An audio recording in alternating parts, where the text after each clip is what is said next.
أعوذ بالله من الشيطان الرجيم بسم الله الرحمن الرحيم السلام عليكم ورحمة الله وبركاته. إن الحمد لله نحمده ونستعينه ونستغفره ونعوذ بالله من شرور أنفسنا من سيئات أعمالنا من يهده الله فلا مضل له ومن يضلل فلا هادي له وأشهد أن لا إله إلا الله وحده لا شريك له وأن محمدا عبده ورسوله أما بعد فقد قال الله تعالى في القرآن العظيم الفرقان المجيد فأعوذ بالله من الشيطان الرجيم يا أيها الذين آمنوا اتقوا الله حق تقاته ولا تموتن إلا وأنتم مسلمون يا أيها الذين آمنوا اتقوا الله وقولوا قولا سديدا يصلح لكم أعمالكم ويغفر لكم ذنوبكم ومن يطع الله ورسوله فقد فاز فوزا عظيما. فقال النبي صلى الله عليه وسلم إن أصدق الحديث كتاب الله وأحسن الحدي حدي محمد صلى الله عليه وسلم وشر الأمور محدثاتها وكل محدثة بدعة وكل بدعة ضلالة وكل ضلالة في النار. எல்லா புகழும் புகழ்ச்சியும் எல்லாமுள்ள அல்லாஹ் ஒருவனுக்கு உரித்தாகட்டும். அவனது சாந்தியும் சமாதானமும் நம் உயிரிலும் மேலான நபிகள் நாயகம் ஸல்லல்லாஹு அலைஹி வஸல்லம் அவர்கள் மீதும் அன்னாரின் நல்லற தோழர்கள் தோழியர்கள் மீதும் இங்கே ஒன்று குழுமி இருக்கின்ற நம் அனைவர் மீதும் என்றன் நின்றளவட்டுமாக. அல்லாஹுடைய மகத்தான அருளால் தமிழ்நாடு தௌஹீத் ஜமாத் பிரான்ஸ் மற்றும் இங்கிலாந்து மண்டலத்தின் சார்பாக ரமலான் தொடர் சொற்பொழிவு நிகழ்ச்சி ஏற்பாடு செய்யப்பட்டிருக்கிறது. இதில் நெருங்கி வரும் கியாமத்து நாளின் அடையாளம் என்ற தலைப்பில் நாம் பல்வேறு செய்திகளை பார்த்து வருகிறோம். கடந்த 2 தினங்களாக மறுமை நாளை எப்படி நம்ப வேண்டும், மறுமை நாள் என்ற இந்த நம்பிக்கை ஒரு மனிதனை எப்படி நல்ல மனிதனாக மாற்றுகிறது, சஹாபாக்களை எப்படி இந்த மனித சமூகத்திலே சிறந்த சமூகமாக மாற்றியது, அதற்கு மரண பயமும் மறுமை நம்பிக்கையும் தான் காரணம் என்பதையும், மறுமை நாள் விரைவாக ஏற்படும், நெருக்கமாக ஏற்படும் என்று ஆதம் நபி முதல் நூஹ் நபி முதல் எல்லா நபிமார்களும் ரசூல்லா வரைக்கும் சொன்ன அந்த செய்தியை எப்படி புரியணும், அல்லாவிடத்தில் என்ன கணக்குப்படி அது மிக நெருக்கமாக இருக்கிறது என்பதையும் நம்ம பார்த்தோம். சிறிய அடையாளங்கள், முன்னறிவிப்புகளாக சொல்லப்பட்ட சிறிய அடையாளங்கள் மூலம் காலத்தில் அவ்வப்போது ரசூலாவுக்கு பிறகு நடந்து வருகின்ற இந்த முன்னறிவிப்புகள் மூலமாக நாம் படிப்பினை பெற வேண்டும் என்று சொல்லி குழப்பங்கள் வரும், புதிய புதிய குழப்பங்கள் தோன்றும். அப்போ எப்படி செயல்பட வேண்டும், நம்பிக்கை மோசடி, அடைமானம் பால்படுத்தப்படுதல், சாட்சியை வழியில் சொல்லுவது, சாட்சியமா சத்தியமா என்ற இந்த ஒழுங்குமுறை இந்த சமூகம் மாற்றிவிடும். ஹலால் ஹராம் பேணப்படாத வருமானத்தை நோக்கி இந்த சமூகம் நகர்ந்துவிடும். ஒரு கொள்கைக்காக முஸ்லிம்கள் சண்டை போடுவார்கள். இறை நம்பிக்கை தொண்டைக்குழி வரைக்கும் கடக்காத ஒரு சமூகம் உருவாகும். இப்படியெல்லாம் அவன் பார்த்தோம். முஸ்லிம்கள் தங்களுக்குள்ள சண்டை போட்டுக்கிடுவாங்க அப்படின்னு பார்த்தோம். எந்த அடிப்படையில் அவங்க சண்டை போடுவாங்க அப்படின்னு கேட்டால், உலக ஆதாயங்களுக்காக சண்டை போடுவாங்க. ஒரு காலத்தில் முஸ்லீம்களுக்கும் காஃபிர்களுக்கும் கொள்கைக்காக சண்டை நடந்துச்சு, சித்தாந்தங்களுக்காக சண்டை நடந்துச்சு. பாதிக்கப்பட்ட அம்சத்தில் மக்காவோ காஃபிர்களோடு முஸ்லீம்கள் சண்டை போட்டாங்க. கொள்கையை பிரதானமாக வச்சு தான் அந்த பாதிப்பு கூட நடந்தது முஸ்லீம்களுக்கு. அப்போ இப்படி குழப்பம் தீர்வதற்காக சண்டையிடப்பட்ட காலம் மாறி முஸ்லீம்களுக்குள்ளே சண்டை போடுற சூழ்நிலைக்கு வந்துட்டோம். இது மறுமை நாளுடைய அடையாளம். முஸ்லீம்கள் தங்களுக்குள்ளே சண்டை போடுவாங்க. முஸ்லீம்கள் உங்களில் ஒருவர் சிலரை வெட்டி கொண்டு காஃபிர்களாக மாறிவிடுவீர்கள் என்று பெருமானார் சொன்னாங்க. அரபு தேசங்களுடைய நிலையை நீங்கள் எடுத்து பாருங்கள். இதை பார்க்குறோம். காரணமில்லாமல் போர் செய்யப்படும் என்று சொல்கிறாங்க. ஆட்சியை பிடிப்பதற்காக அதை பார்க்கலாம். அரபு தேசங்களில் ஏற்படுகிற புரட்சிகள், எகிப்து புரட்சிகள், முஸ்லீம்கள் ஒருவருக்கு ஒருவர் போர் செய்யக்கூடிய இந்த செய்தியை அழகா ரசூல் ஸல்லல்லாஹு அலைஹி வஸல்லம் சொன்னதாக பார்க்குறோம். சயீத் இப்னு ஜுபைர் என்பவர் அறிவிக்கின்றார், எங்களிடத்தில் அப்துல்லா பின் உமர் ரலியல்லாஹு வந்தாங்க. அப்படி வரப்போகும்போது நாங்கள் அவர்கிட்ட எங்களுக்கு அழகிய ஒரு செய்தியை சொல்லணும்னு எதிர்பார்த்தோம். அப்போ எங்களில் ஒரு ஆள் என்ன செய்கிறான்னு கேட்டால், ஒரு மனிதர் இருந்துச்சு, கேள்வி கேட்குற, யா அபா அப்துல் ரஹ்மான் ஹத்திஸ்னா அனில் கித்தாலி ஃபில் ஃபித்னத்தி, குழப்பங்களுக்காக போர் செய்வதை பற்றி நீங்கள் எங்களுக்கு அறிவிங்கள். வல்லாஹு யக்குலு வ காத்திலுஹும் அத்தா லா தக்குன ஃபித்னத்தும், அல்லாஹ் குர்ஆனில் குழப்பம் நீங்கி ஒளிகிற வரைக்கும் நீங்கள் அவர்களோடு போர் செய்யுங்கள் என்று வசனம் வருத. அப்போ குழப்பத்து நிலையில் எப்படி போர் செய்யணும் அதை பற்றி எங்களுக்கு சொல்லுங்கள் அது யாரை பற்றி குறிக்க, எதை பற்றி சொல்லுது அப்படின்னு சொல்லி கேட்குறாரு. அப்போ இவர் சொல்கிறாரு, குழப்பம்னா அவருக்கு என்னென்னு முதல்ல தெரியுமா என்று கேட்குறாரு. யார்? அப்துல்லா பின் உமர் ரலியல்லாஹு அன்ஹு கேட்குறாங்க.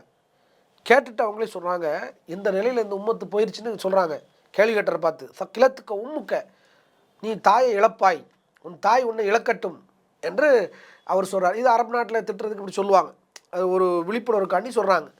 சொல்லிவிட்டு எச்சரிக்கைக்காண்டி சொல்கிறாங்க. இன்னமாக்கான முஹம்மதுன் ஸல்லல்லாஹு அலைஹி வஸல்லம் யுகாத்தில் முஷ்ரிக்கீன், நபிகள் பெருமானார் போர் செய்ததெல்லாம் இணை வைப்பாளர்களோடு தான், முஷ்ரிக்கீன்களோடு தான்.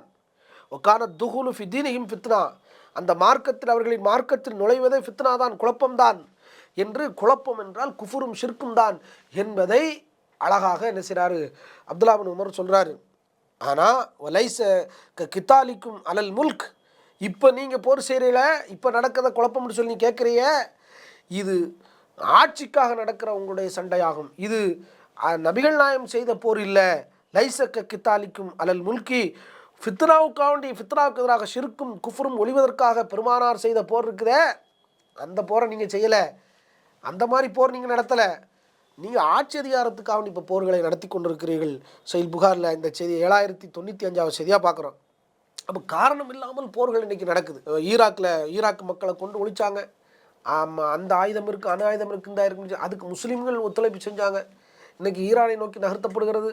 அதே மாதிரி வந்து அரபு தேசங்களில் ஒருத்தன் இன்னொருத்தனுடைய காட்டி கொடுக்குறவனாக, இன்னொருத்தனுக்கு கூட்டி கொடுக்குறவனாக, இன்னொருத்தனுக்கு ஆயுத சப்ளை செய்யக்கூடியவனாக, தம் முஸ்லீமை அழிக்கிறதுக்கே ஆயுத சப்ளை செய்யக்கூடியவனாக இருக்கிறான். தெரிந்த தினம் இன்னைக்கு காசாவும் பாலஸ்தீனத்துடைய நிலை என்ன? 59 முஸ்லீம் நாடுகள் இருந்து என்ன பிரயோஜனம்? ஒற்றுமை இருக்கா? அப்போ கொள்கை சார்ந்து நின்றாங்களா? அப்போ இதையெல்லாம் நம்ம பார்க்குறோம். முஸ்லீம்கள் ஆயுதம் எடுத்து முஸ்லீமை சொல்லி முடிக்கிறானே, இது மறுமை நாளுடைய அடையாளம் என்று பெருமானார் ஸல்லல்லாஹு அலைஹி வஸல்லம் சொன்ன செய்தியை நம்ம பார்க்குறோம். இதை பார்க்குறோம். சஹீஹ் புகாரில் 7095 பார்க்குறோம். முஸ்லீம்களுக்கு போர் செஞ்சால் குழப்பம் ஒழியுமா? மறுமை நாளுடைய அடையாளம். காபிரோடு போர் செய்கிறது குழப்பம். இதை பார்க்குறோம். இதே மாதிரி ஒரு செய்தியை பார்க்குறோம். சஹீஹ் புகாரில் 7112 செய்தியாக பார்க்குறோம். மர்வான் ஷாமை நோக்கி படையெடுக்கிறாரு. இப்னு சுபைர் மக்காவை நோக்கி படையெடுக்கிறாரு, பாயிறாரு. பஸ்ராவில் குர்ராக்கள், ஹாரிஜியாக்கள் அவங்க என்ன செய்கிறாங்க? புரட்சியை கிளப்புறாங்க. இப்படி நடந்துக்கிட்டு இருக்கும்போது இந்த செய்தியை கேட்கறதுக்காண்டி வர்றாரு. அப்போ அவர் சொல்லிவிட்டு அந்த சம்பவம் நடக்கு. அவர் சொல்கிறாரு, யார்? அபு பஸ்ரத் அஸ்லமி என்ற சஹாபி சொல்கின்றார்.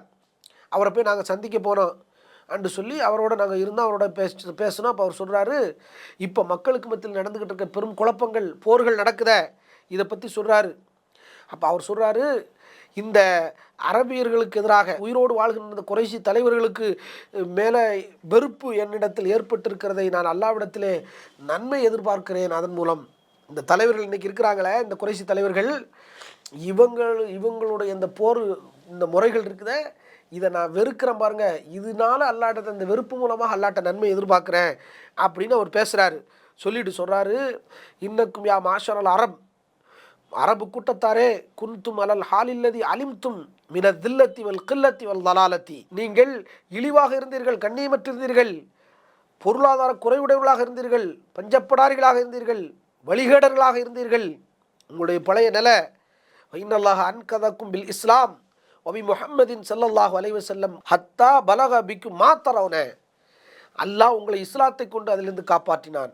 இழிவில் இருந்தும், குறைவான பஞ்சப்படாரியான பொருளாதார நிலையிலிருந்தும், வழிகட்டிலிருந்தும் அல்லாஹ் இஸ்லாத்தை கொண்டு காப்பாற்றினான்.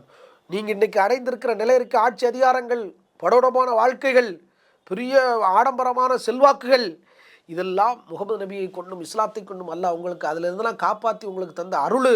ஆனால் நீங்கள் இன்றைக்கி என்ன செஞ்சுக்கிட்டு இருக்கிறீங்க? முஸ்லீம்களை அடிச்சுக்கிட்டு இருக்கிறீங்க. வஹாதிஹி துன்யல்லத்தி அஃப்ஸதத் பைனக்கும், ஆனால் இந்த உலக வாழ்க்கை உங்களுக்கு மத்தியில் பெரும் குழப்பத்தை ஏற்படுத்தி விட்டது. யாரோடு போர் செய்யணுங்கிற தெளிவில்லாமல் இருக்கிறீங்க. அவர் சொல்கிறார், முஸ்லீம்களுக்குள்ளே சண்டை போடுவாங்க காரணம் இல்லாமல் என்று, ஆட்சிக்காக ஒருத்தனை அடிச்சுக்கிடுவான், ஒருத்தர் கொண்டுக்கிடுவான், ஒருத்தர் கொண்டு வச்சுக்கிடுவான், இப்படியெல்லாம் பெருமானார் ஸல்லல்லாஹு அலைஹி வஸல்லம் தோழர்கள் சொல்லித்தர்றாங்க. இன்ன தாக்கல்லதி பிஷாம் மர்வான் பின் ஹக்கம், இதோ இந்த ஷாம் தேசத்தில் இன்றைக்கு மர்வான் பின் ஹக்கம் போர் செய்கிறாரே, வல்லாஹி யுகாத்திலு இல்லா அல துன்யா, உலகத்தின் ஆசைக்காகவே தவிர, ஆட்சி அதிகாரத்துக்காகவே தவிர வேறு எதுக்கும் அவர் போர் செல்லவில்லை. இன்ன ஹாவுலா இல்லதீன பைன அல்ஹரிக்கும் அல் ஹவாரிஜிகளை பற்றி சொல்கிறாரு. இந்த உங்களுக்கு மத்தியில் பஸ்ராவில் இன்றைக்கி புரட்சி செய்கிறார்கள் இந்த ஹாரிஜியாக்கள், வல்லாஹி யுகாத்திலூன இல்லா அலத் துன்யா, உலக ஆதாயத்துக்காக அவர்கள் போர் செய்யவில்லை. இன் தாக்கல்லதி பி மக்கத்த, அப்துல்லாஹ் பின் சுபைர் அர்த்தம், இதோ மக்காவிலே புரட்சி செய்கிறாரே, வல்லாஹி யுகாத்தில இல்லா அலத் துன்யா, உலக ஆதாயத்துக்காக தவிர வேறு எதற்காக அவர் போர் செய்யவில்லை என்று நினைக்கிறாரு. இப்படி காரணம் இல்லாமல் உலகத்தில் ஒருத்தர் அடித்து ஒருத்தன் ஆட்சி செய்யணும், அதிகாரத்தை பிடிக்கணுங்கிறதுக்காண்டி முஸ்லீம்களுக்குள்ளே அடிப்பாங்க என்றெல்லாம் பெருமானார் ஸல்லல்லாஹு அலைஹி வஸல்லம் காஃபிர்களாக மாறி விடுவார்கள் என்றெல்லாம் பெருமானார் ஸல்லல்லாஹு அலைஹி வஸல்லம் சொல்ல எச்சரிக்கை நாம் வாழுகிற காலத்தில் நடந்துக்கிட்டு இருக்க, காஃபிர்களோடு சேர்ந்து கொண்டு முஸ்லீம்களை அழிக்கிற நிலையில் நடந்து கொண்டு இருக்குத. இது நாம் பார்க்குற உலகத்தினுடைய ரசூலா எத்தனை ஆண்டுகளுக்கு முன்னாடி முன்னறிப்பா செஞ்சாங்க. இதை வச்சு நாம் சிந்திக்க வேண்டாம். மறுமை நாளுடைய நெருக்கம், விரைவில் மறுமை நாள் வந்துவிடும். நம்முடைய நிலைப்பாடுகளை சீர்திருத்தி நாம் தொழுகையை நோக்கி, இபாதத்தை நோக்கி, திக்ரை நோக்கி, உறவுகளை பேணுவதை நோக்கி, இந்த மார்க்க உபதேசங்களை நோக்கி மக்கள்கிட்ட போய் இந்த பிரச்சாரத்தை எப்படி கொண்டு செய்யலாம்னு சொல்லி நம்முடைய நேரங்காலங்களை அப்படி விரைவுபடுத்தாமல், அமல்களின் பக்கம் செலுத்தாமல், கண்டும் காணாமல் இருக்கிற மறுமை நாள் நடக்கிறதுக்கான எல்லா ஏற்பாடுகளும் நடந்துக்கிட்டு இருக்க. இப்படி இருந்தால் அப்போ இந்த ரமலானும் கடந்து போகும், ஒவ்வொரு ரமலானும் கடந்து போகும். செய்திகளை படித்து பார்க்காம இப்படி போனால் இந்த ரமலான் நம்மகிட்ட என்னத்தை மாற்றத்தை உருவாக்கிச்சு. அப்போ இந்த செய்திகள்லாம் நம்மகிட்ட மாற்றம் ஏற்படுத்த வேண்டும் என்பதுதான் நம்முடைய ஆசை. இதை பார்க்குறோம். அதுக்கடுத்து இன்னும் ரசூலா சொல்கிறாங்க, மறுமை நாளுடைய நிகழ்வுகளில் நம்ம காலத்துக்கு ஏற்ப எத்தனையோ செய்திகளை ரசூலா சொல்கிறாங்க. காலம் சுருங்கும்டாங்க, அமல்கள்லாம் குறையும்டாங்க. இந்த அமல் கூடுறதுக்கு தான் இந்த பிரச்சாரம் இன்றைக்கி பண்ணுறோம். இந்த தலைப்பிலேயே செய்தியை பேசுகிறோம், நெருங்கும் மறுமை நாளின் அடையாளங்கள்னு. கருமித்தனம் மகிழ்ச்சி விடும், ஹர்ஜ் கொலைகள் பெருகும்ன்றால் ரசூலா நமக்கு நம்ம காலத்தில் நடக்கிற செய்தி அழகாக அப்படி புட்டு வைக்கிறாங்க. சஹீஹ் புகாரில் ஒரு செய்தியை பார்க்குறோம். அபூ ஹுரைரா ரலியல்லாஹு அன்ஹு அறிவிக்கிறாங்க. 6037வது செய்தியாக பார்க்குறோம். கால ரசூலுல்லாஹி ஸல்லல்லாஹு அலைஹி வஸல்லம் எத்தகாரபு ஸமான், மறுமை நாளை பற்றி ரசூலா சொல்லும்போது காலங்கள் சுருங்கிவிடும், வயன்குசுல் அமல், அமல்கள் குறைந்து விடும் மக்கள்கிட்ட, வயுல்க ஷுஹ், பொதுவாக அமல்ங்கிறது உலக அமல், மறுமை அமல் எல்லாமே வேலை பார்க்குற தன்மையை குறைஞ்சிரும். அதெல்லாம் ரசூலா சேர்த்து சொல்கிறாங்க. எல்லாத்தையும் எடுத்துக்கணும் இந்த செய்தி. வயுல்க ஷுஹ், கஞ்சத்தனம் அவர்கள் மீது போடப்படும், கஞ்சத்தனத்துக்குள்ளே பழகிடுவாங்க. வயக்துருல் ஹர்ஜ், ஹர்ஜ் அதிகமாகிவிடும். காரு ஒமல் ஹர்ஜ், யாரை சொல்ல ஹர்ஜ்னா என்ன? காலல் கத்துல் அல் கத்தல், ரசூலா சொல்கிறாங்க. ஹர்ஜ்னா கொலை, கொலை பெருகிருப்பா அப்படிங்கிறாங்க, கொலை செய்யுமா அப்படின்ற ரசூல் ஸல்லல்லாஹு அலைஹி வஸல்லம் சொல்கிறாங்க. அப்போ இந்த நீங்கள் சிந்திச்சு பாருங்கள், இந்த மாதிரி பெருமானார் ஸல்லல்லாஹு அலைஹி வஸல்லம் நமக்கு சொல்லித்தராங்க. 4-5 விஷயத்தை கோட் பண்ணுறாங்க. முதலாவது காலம் சுருங்கும். காலம் சுருங்குது எப்படி புரிஞ்சுக்கிறது? மக்களுடைய ஆயுட்காலம் குறையும் அப்படி சொல்லலாம். வர வர வர வர வர மக்களுடைய ஆயுட்காலம் குறையும். இது ஆரம்ப காலத்துலேருந்து ஆதா நபி காலத்துலேருந்து எடுத்துக்கிட்டு வந்தோம்னா, ரசூலா காலத்து 60 to 70 உம்மத்துக்கு சொன்னாலும் கூட பெரும்பான்மையாக இருந்தாலும் இன்றைக்கி இளம் வயது மரணங்கள், கொரோனாவுக்கு அப்புறம் பாருங்கள், இளம் வயது மரணங்கள் ஏராளமாக இருக்குது. இளம் வயது மரணங்கள் நம்மிடத்தில் பெரிய பதவதைப்பை ஏற்படுத்தியிருக்குது. நாம் திருந்தணும். கொரோனாவில் பல மனிதர்கள் திருந்தினாங்க. நம்முடன் பிறந்த சகோதரர்கள், சகோதரிகள், நண்பர்கள், வட்டார நண்பர்கள், வகுப்பு தோழர்கள், இப்படி எத்தனையோ நண்பர்கள், சொந்த பந்தங்கள்லாம் இறந்துருச்சு. திடீரென்று மரணங்கள் வருது, திடீர் மரணம். இது கூட மறுமை நாளுடைய அளவுகோல் தானே. இதையும் சொல்லலாம். வயசு குறைஞ்ச வயசில் மரணிக்கிறது நடக்கு, இதுவும் சொல்லலாம். என்ன காரணம்? சாப்பாட்டு முறை, வியாபாரம், எல்லாமே வியாபாரம் ஆயிடுச்சு. சாப்பிட்ற பொருளாக வியாபாரம் ஆயிடுச்சு. மருந்துகள் கூட வியாபார நிலையில் தரக்கட்டுப்பாடுகளை பார்த்தா ரொம்ப மோசமாக இருக்குது. சும்மா உணவு இல்லாதெல்லாம் உணவு ஒன்று கொடுத்துட்றாங்க. எல்லாத்துலேயும் ப்ரெசர்வேட்டிவ், எல்லாத்துலேயுமே வியாபார நோக்கம் மனிதர்கள்ட்ட இருக்கிற அந்த தர்ம சிந்தனைகள், நியாயமான சிந்தனைகள், மனிதர்களுடைய ஆரோக்கியத்தை மீட்டெடுக்க வேண்டுங்கிற சிந்தனைகள்லாம் ஒழிஞ்சு எல்லாத்துலேயுமே ஒரு கமர்ஷியல் பார்வை. இது மறுமை நாளுடைய அடையாளம். இதுக்குள்ளே அவ்வளோ செய்தி இருக்குது. அதே மாதிரி இன்னொன்று பார்த்தா 24 மணி நேரம் என்றாலும் வேலை விரைவாக முடியும். 24 மணி நேரம் தான். ஆனால் டெக்னாலஜி ஆயிரும். எல்லாமே கருவிகளை கொண்டு வேலை சுலபமாக்கப்படும். ஒரு காலத்தில் மறுமை நாளுடைய அடையாளத்தில் நம்ம பார்த்தோம்னா 6 மாதம், ஒரு ஆண்டுக்கு ஒரு மகசூல் நெல் போட்டாங்க. இப்போ 6 மாதம் போட்டாங்க, 3 மாதம். இன்றைக்கி 50 நாளுக்கு வந்துருச்சு. இன்னும் குறைஞ்சிரும். 40 நாளில் நெல்லை போட்டு எடுத்துரும். டெக்னாலஜி சரியா. அதே மாதிரி டிஜிட்டல் மயம் எல்லாமே விரைவாக முடிக்கப்படும். தகவல் தொழில்நுட்பங்கள், ஏஐ போன்றவைகள் எல்லாம் காலத்தை நமக்கு சுருக்கி தருது. ஒரு வீடியோ போடணும்னா மணிக்கணக்காக, நாள் கணக்காக டிசைன் பண்ணணும், அதுக்கான மெனக்கிடணும். ஆனால் இன்றைக்கி ஏஐ ஃபோட்டோவை கொடுத்து, ஒரு கோல்டு ஷாப்பு, ஒரு ஜவுளி கடைக்கு விளம்பரம் கொடுனா ஒரு ஃபோட்டோவை கொடுத்து, ஓனர் மாதிரி ஒரு ஃபோட்டோவை கொடுத்து, இதை வச்சு கடை பேரை கொடுத்தா போதும், அதுவே ஒரு வீடியோ ஒரு 5 நிமிஷத்தில் ரெடி பண்ணி கொடுத்துருது. காலம் எப்படி சுருங்கிருச்சு? டெக்னாலஜி, புது புது நவீன தொழில்நுட்பங்கள் மூலமாக நம்முடைய வேலை பளுக்கள் விரைவாக முடிக்கப்படும். இது அறுவடை மிஷின்கள் வந்துருச்சு. அறுவடைக்கு ஆளை கொண்டு அதை அவங்கள சரி பண்ணி சாப்பாடு வாங்கி கொடுத்து நாள் கணக்காக அறுக்கக்கூடிய காலம்லாம் போய் மணிக்கணக்கில் இன்றைக்கி முடிஞ்சிருச்சு அறுவடைகள். அப்போ இதெல்லாம் பார்க்குறோம். இப்படி ஆயிடுச்சு. இந்த மாதிரி இதெல்லாம் பெருமானார் ஸல்லல்லாஹு அலைஹி வஸல்லம் ஒரு இடத்துல நடக்கக்கூடிய நிகழ்ச்சியை உலகம் ஃபுல்லாக ஒரே நேரத்தில் டெலிகாஸ்ட் பண்ண முடியும், மக்களுக்கு பரப்ப இயலும். இப்படியெல்லாம் காலம் சொல்லி ஒரு ஊர்லேருந்து ஒரு நாட்டிலேருந்து ஒரு நாடு கொண்டு போகணும்னா எப்படி, அதுக்கு மெனக்கெடணும்.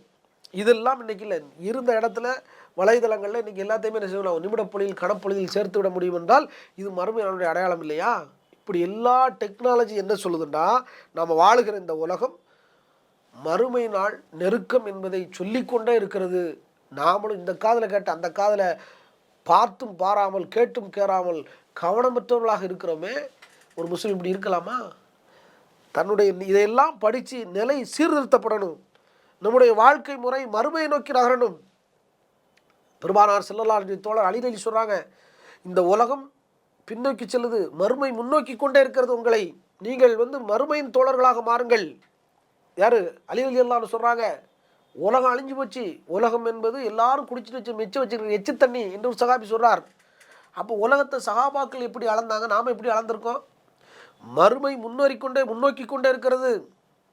எவ்வளோ ஆராய்ச்சிகள், எவ்வளோ செய்திகளை சொல்கிறான். பூமியின் தட்டுக்கள் மாற வாய்ப்பு இருக்குங்கிறான், பெரிய பள்ளங்கள் உள்ள வாய்ப்பு இருக்குன்னா, கடல் மட்டங்கள் மாறுங்கிறான், அண்டார்டிகாவுடைய நீர்மட்டம் உயரும்னு, அண்டார்டிகாவில் உள்ள அந்த பனி உருகி கடலின் நீர்மட்டம் உயருங்கிறான், நிலப்பரப்பை நாம் குறைப்போம் என்று குர்ஆன் சொல்லுது. குர்ஆனுடைய வசனங்களை மறுமை நாள் இல்லையா, இது இப்படி நடக்கலையா? இப்படி ஏராளமான நிகழ்வுகள் நம்மை சுற்றி மறுமைக்கான எல்லா அம்சங்களும் மறுமை நாளை மெய்ப்படுத்துவதற்காக அல்லாஹ் அவ்வளவு ஆதாரங்களை வைத்திருந்தும் இந்த சமூகம் கண்டும் காணாமல் இருக்கிறது. முன்னேற்றமே இல்லை வாழ்க்கையில், மறுமைக்கான வாழ்க்கையில் எந்த ஒரு காயும் நகர்த்தாமல் வாழ்கிறார்கள். இது துர்பாக்கியம் இல்லையா? அப்போ அதிலிருந்து நம்ம மாறணுங்க தான் அந்த தலைப்பை பேசுகிறோம். பெருமானார் ஸல்லல்லாஹு அலைஹி சொல்கிறாங்க, காலத்தை காலம் எப்படி சுருங்கும் ரசூலாவே சொல்கிறாங்க. அனஸ் பின் மாலிக் ரலியல்லாஹு அன்ஹு அறிவிக்கின்றார்கள். திருமதியில் 2254 செய்தியாக பார்க்குறோம். கால ரசூலுல்லாஹி ஸல்லல்லாஹு அலைஹி வஸல்லம், லா தக்கும் சாஅத்து ஹத்தா யதகாரபு ஸமான், காலம் சுருங்காமல், காலம் நெருங்கி விடாமல் மறுமை நாள் ஏற்படாது. எப்படி? தக்குனு சனத்து கஷஹரி, ஒரு வருடம் என்பது ஒரு மாதத்தை போன்றாகிவிடும். வஷஹ்ருல் ஜும்அத்தி, ஒரு மாதம் என்பது ஒரு ஜும்மாவை போன்றாகிவிடும். தக்குனுல் ஜும்அத்து கல் யௌமி, ஒரு ஜும்மா என்பது ஒரு நாளை போன்றாகிவிடும். யக்குனுல் யௌமு கஸ்ஸாஅத்தி, ஒரு நாள் என்பது ஒரு மணிப்பொழுதை போன்றாகிவிடும். தக்குனு சாஅத்து கல் தர்மத்தி பின்னார். ரசூலுல்லாஹ் சொல்கிறாங்க, ஒரு மணி நேரம் என்பது ஒரு நெருப்பு பொறி, ஒரு தீவிஜுவாலை மாதிரி, அப்படி நெருப்பு பொறி, அப்படி பொறி மேலே விழுந்துட்டு போனால் எப்படி இருக்கும், ஒரு செகண்ட் மாதிரி ஆயிடும் என்று பெருமானார் ஸல்லல்லாஹு சொல்கிறாங்க. எப்படி மாறும்? ஒரு வருஷம் ஒரு மாதம் ஆயிடும். நம்ம சொல்லுவோம் ஜும்மா நாள், இப்போ தான் போன வாரம், அதுக்குள்ளே அடுத்த ஜும்மா வந்துருச்சப்பா, கல்யாணம் முடிச்சு 15 வருஷம் ஆச்சு, போன வருஷம் கல்யாணம் முடித்த மாதிரி இருக்குது, சொல்கிறோமா இல்லையா? அப்போ எத்தனை விஷயங்கள் அப்படி நடக்கு. நாம் வாயால் சொல்கிறோம், நம்ம உணர்வு இல்லை, நம்ம உணர்வுலே இல்லாமல் அது நம்ம மனசில் பதிக்க வைக்கப்பட்டிருக்கு பாருங்க. நம்ம அதை கவனிக்காட்ட கூட வாயில் சொல்லிட்டு உளறீரத்தானே செய்கிறோம். அப்போ இவ்வளோ நம்ம வாயால் சொல்லிக்கிட்டு, 30 வருஷம் ஆச்சு, கல்யாணம் முடிச்சு 10 வருஷமாக இருக்குது, 5 வருஷமாக இருக்குது, 3 வருஷமாக இருக்குது, இன்றைக்கி தான் பிள்ளை பித்த மாதிரி இருக்குது, என் பிள்ளை காலேஜுக்கு போயிட்டான், சொல்கிறோமில்ல, இன்றைக்கி தான் போன வருஷம் பிறந்த மாதிரி இருக்குது, 10ஆம் கிளாஸ் படிக்குது பிள்ளை, 8ஆம் கிளாஸ் படிக்குது, அதுக்குள்ளே காலேஜுக்கு போயிட்டான் என்று சொல்லுறோமே. சொல்லி அந்த உணர்வு என்ன ஆகிப்போச்சு, ஒரு நிமிஷத்துக்கு சொல்கிறதுக்கு மட்டும்தான் உணர்வு. அதனால் நம்மள்ட்ட என்ன மாற்றம் வந்துச்சு, இவ்வளோ ஸ்பீடாக போகுது, அதுக்குள்ளே 50 வருஷம் ஆயிடுச்சு, அதுக்குள்ளே 40 வயசு ஆயிடுச்சு, 10 வருஷத்துக்கு முன்னாடி 10ஆம் கிளாஸ் படித்த மாதிரி இருக்குது, அதுக்குள்ளே 50 வருஷம் முடிய போகுது அப்படின்னு சொல்லி என்ன பயன்? அதில் மாற்றம் என்ன? திக்ருக்கள் என்ன? தௌபா என்ன? இஸ்திக்ஃபார் என்ன? அதனால் என் வாழ்க்கையில் என்ன நன்மைகளை நோக்கி நான் நகர்ந்தேன் தான் இந்த தலைப்பு, அதுக்கு தான் இந்த செய்தி. அப்போ காலம் சுருங்கும் என்றால் நாம் அதுக்கு என்ன செய்யணும் என்றால், இது மறுமை நாளுடைய அடையாளம். நாம் வாழுகிற காலத்தில் அத்தனை ஆதாரங்கள், அத்தாட்சிகள் இருக்குது. காலம் சுருங்குவதற்கான எல்லா ஏற்பாட்டையும் இறைவன் நம் கண்முன்னால் காட்டிவிட்டான். நாம் திருந்தி வாழணும், தௌபா செய்யணும். இந்த ரமலான்லையாவது இதை பயன்படுத்தி கொண்டு நம்முடைய வாழ்க்கையை மேம்படுத்தணும், மறுமைக்கான மேம்பாட்டாக மாற்றணும். உலகம் நிரந்தரமில்லை என்று நோக்கி நம்ம நகரணும். இந்த செய்தி அந்த நம்பிக்கையை நம்மிடத்தில் உருவாக்குமானால், அந்த செயல் திட்டத்தை வடிவமைக்குமானால், இந்த செய்தியை கேட்கறதுல நம்ம இலக்கை அடைந்து விட்டோம் என்று பொருள். இல்லை என்றால் விழலுக்கரைத்த வெற்றி நிறுதான் என்பதை புரிஞ்சு கொள்ளணும். நபிகள் நாயகம் சொல்கிறாங்க, கொலைகள் அதிகரிக்கும் அப்படின்னு சொன்னாங்க. கொலைகள் அதிகரிக்கும் அப்படின்னு சொன்னாங்க.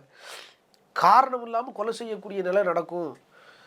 இன்றைக்கி நீ எடுத்து பார்த்தா எவ்வளவு கொலைகள் நடக்கு, சிந்திச்சு பாருங்கள். கூலிப்படைன்னு ஒன்று வச்சுருக்கோம், அது கூலிப்படை, கொலை செய்கிறதுக்கு கூலிப்படை, கூலிக்காக கொலை. அவ்வளோ செய்திகளை பார்த்தோம். அரசியல் கொலைகள், ஆன்மீக கொலைகள். எந்த சாமியார் நம்ப முடியல.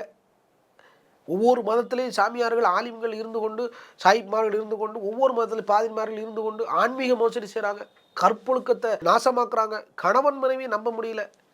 கணவன் மனைவிக்கு மத்தியில் நடக்கக்கூடிய கொலைகள், சட்டத்தின் காவலர்கள் கொலை செய்கிறாங்க, போர்கள் மூலமாக கொல்லப்படுறது அதிகம். குடியாரப்ப குடிச்சிக்கிட்டு இருக்கும்போது சைடிஸ் தரலன்னு சொல்லி மாப்பிள்ளை ஊர்காத்தாடா அப்படின்னு கேட்குறான். என்கிட்ட இல்லைடா, மிச்சர் தாடா இல்லைடான்னு சொன்னதுக்காண்டி கல்லை தூக்கி போட்டு ஒரு குடியாரம் இன்னொரு குடியாரம் கொல்லுதான். ஏன்னா 1 ரூபா 2 ரூபா மிச்சருக்காகவும் 2 ரூபா ஊர்காய்க்காண்டியும் கொலை செய்யப்படுதுன்னா என்ன கொலை? அரசியல் கொலைகள் பார்க்குறோம். என்ன கொலைகள் சர்வசாரம் நடக்கு. அவர்களை மாலை அணிவித்து சிறையிலேருந்து வெளியே வராங்க. நீதிமன்றம் விடுவிக்குது. நீதிமன்ற பாதுகாப்பு இல்லை, காவல்துறை பாதுகாப்பு இல்லை, சட்டங்களால் எந்த பயனும் இல்லை. கொலைகள் பெரும் ஜனநாயக நாடுன்னு சொல்லிக்கிறோம். ஒவ்வொரு நாடுகளையும் இந்தியாவில் நடக்கிற கூத்துக்களை பற்றிலாம் ஒவ்வொரு உலகம் ஃபுல்லாக நடக்குதே. இந்த கொலைகளுக்கு எந்த முடிவு இல்லையா? மறுமை நாளுடைய அடையாளம் என்று பெருமானா ஸல்லல்லாஹு அலைஹி சொன்னாங்க. நாம் என்ன படிப்பினை பெறணும்? உலகம் பார்வை வேற ஒன்றாக இருக்கும், காஃபிர்களுடைய பார்வை வேற ஒன்றாக இருக்கும், முஸ்லீம் அல்லாஹ்வுடைய பார்வை வேற ஒன்றாக இருக்கும். முஸ்லீமாக நாம் இருக்கிற இதையெல்லாம் அனலைசிங் பண்ணணும், இதெல்லாம் அப்சர்வேஷன் பண்ணணும், லேர்ன் பண்ணணும். அதிலிருந்து நம்ம படிப்பினை பெற வேண்டும். கொலைகள் பெருகும். காரணம் இல்லாமல் கொலை செய்யப்படும். ஒரு ஊறுகாய் பாக்கெட்டுக்காண்டி கொலை செய்யப்படும். சிந்திச்சு பாருங்கள். அப்போ இப்படி இதெல்லாம் மறுமை நாளுடைய அடையாளம் என்று பெருமானார் சொன்னாங்களே. இதை ஒரு இடத்துல ரசூலுல்லாஹ் விளக்கி சொல்கிறாங்க. சஹீஹ் முஸ்லிமில் 5177வது செய்தியாக பார்க்குறோம். அபூ ஹுரைரா அறிவிக்கிறார், காலன் நபி ஸல்லல்லாஹு அலைஹி வஸல்லம், வல்லதி நஃப்ஸி பியதிஹி, என் உயிர் எவன் கைவசம் இருக்கிறது அவன் மீது சத்தியமாக, லயத்தியன்ன அலன் நாசி ஸமானுன், ஒரு மக்களிடத்தில் ஒரு காலம் வரும், லா எதிரில் காத்திலு ஃபி ஐயி ஷையின் கத்தல், கொலை செய்தவர் எதற்காக தான் கொலை செய்தவர் என்பதை அவர் அறிய மாட்டார். வலா எதிரில் மக்தூலு அலா ஐயி ஷையின் குத்தில், கொலை செய்யப்பட்டவன் எதற்காக கொலை செய்யப்பட்டார் என்றே தெரியாது. கொலை செய்தவன்கிட்ட கேட்டால் ஏன் கொலை செஞ்சன்னு தெரியாது. கொலை செய்யப்பட்டவன் எதற்காக கொலை செய்யப்பட்டான் என்று தெரியாது. கஞ்சா வழக்கு திருத்தணியில் நடந்துச்சு. அதன் பிறகு 3 நாள் கழிச்சு திரும்ப கொலை நடக்க அதே ஊரில். ரீல்ஸ் எடுக்கிறதுக்காண்டி கத்தியை கொண்டு அடித்து அவனை அடித்து என்ன செய்கிறாங்க, கொலை முயற்சி பண்ணுறாங்க. சாதாரணமாக கஞ்சா குடிச்சிட்டு நண்பர்களுக்குள்ளே சண்டை போடுறாங்க. கத்தி வீட்டில் இருக்கக்கூடிய கத்தி எடுத்து குத்திட்டு போயிருந்தான், சொருவியிருந்தான், வயிற்றில் கழுத்தில் குத்தியிருந்தான். நண்பர்களுக்குள்ளே திடீர்னு டீ குடிக்க போன இடத்துல சண்டை, ஒருத்தர் குத்திடுறான். இப்படிப்பட்ட இந்த சமூகமாக இருக்குது. யாரையும் நம்ப முடியல. வேன் டிரைவர் பள்ளிக்கூடத்தில் போனால் அந்த வேன் டிரைவரை பிள்ளைகளை கற்பழிச்சு கொலை பண்ணுறதான். இப்படி எல்லா செக்டார்லையும், எல்லா நிலைப்பாடுகள்லையும், எல்லா தளங்களிலையும் இன்றைக்கு கொலை செய்வது சர்வசாதாரணமாகிவிட்டது. அதை ரீல்ஸ் வரை எடுத்து போடுறான் என்றால் இது மறுமைக்கான அடையாளமாக தெரியலையா?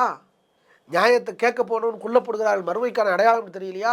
முஸ்லீம்கள் இருந்து படிப்பினை பெற வேண்டும். மறுமை நாளுடைய அடையாளம். கொலை செய்யப்பட்டவருக்கு, கொலை செய்தவருக்கு ஏன் கொலை செய்தோம் என்றும் தெரியாது, கொலை செய்யப்பட்டவருக்கு ஏன் கொலை செய்தோம் என்றும் தெரியாது என்றால் இந்த காலம் அது மாதிரி நடக்கா இல்லையா? அப்படியே இன்னைக்கு சொன்ன மாதிரி ஸ்டேட்மெண்ட்டை வாங்கினா தெரியல. இதையெல்லாம் நம்ம கவனத்தில் இருக்கிறதுலாம் மறுமை நாளுடைய அடையாளங்கள்.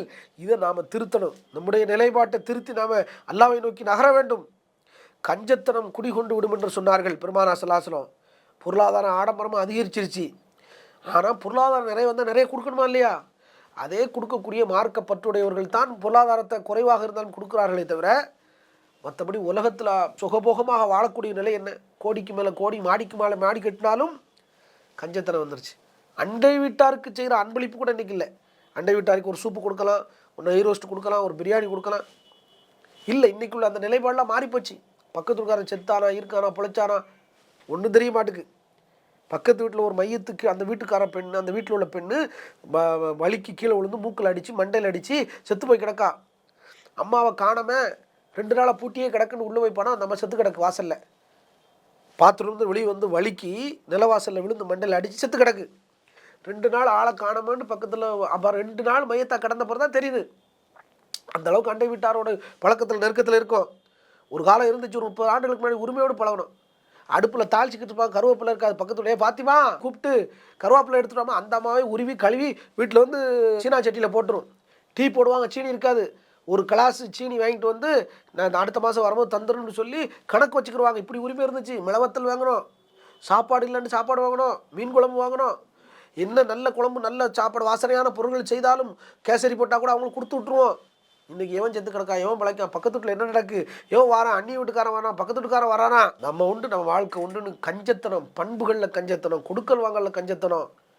இறக்கம் காட்டுறதுல கஞ்சத்தனம், கஞ்சத்தனம் மிகைத்து விட்டது. இன்னைக்கு இது மறுமை நாளில் பழகிறதுல கஞ்சத்தனம். 4 வார்த்தை நல்ல வார்த்தை பேசினானே, எள்ளும் கொள்ளுமாகி வெடிக்கின்றார்கள்.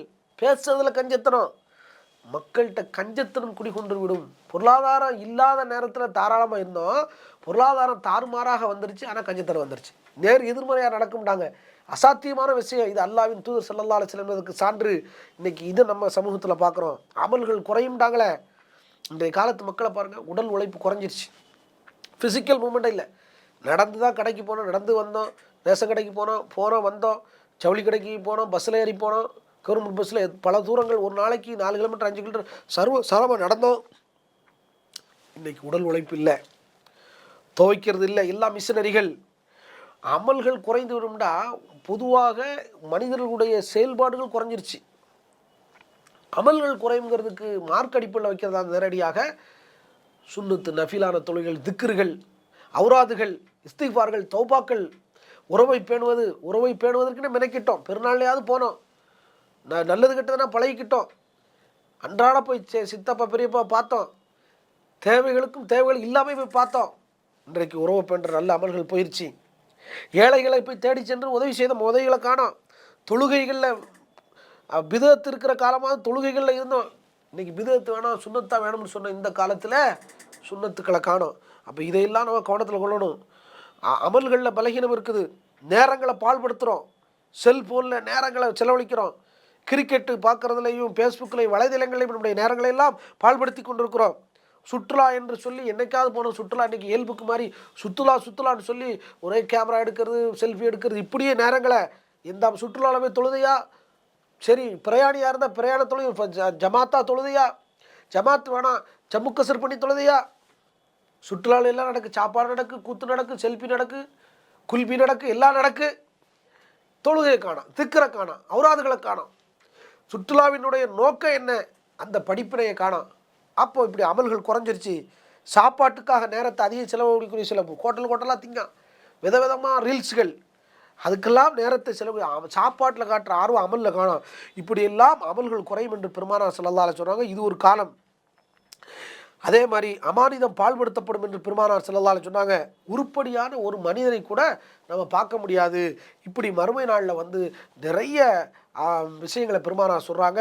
அமல்கள் குறையும், கஞ்சத்தனம் பெறும், காரணம் இல்லாமல் கொலைகள் பெருகும் என்று பெருமானார் ஸல்லல்லாஹு அலைஹி வஸல்லம் சொன்னாங்க. இதையெல்லாம் கவனத்தில் கொண்டு நாம் ரசூலா சொன்னதெல்லாம் இன்றைக்கு நம்ம வாழ்கிற காலத்தில் நடக்குது, கண்ணு முன்னாடி பார்க்குறோம். அத்தனை ஆதாரங்களும் அத்தாட்சிகளும் இருந்தாலும் நம்முடைய நிலைப்பாட்டில் நல்ல நிலைப்பாடு மாறமாட்டுக்கு.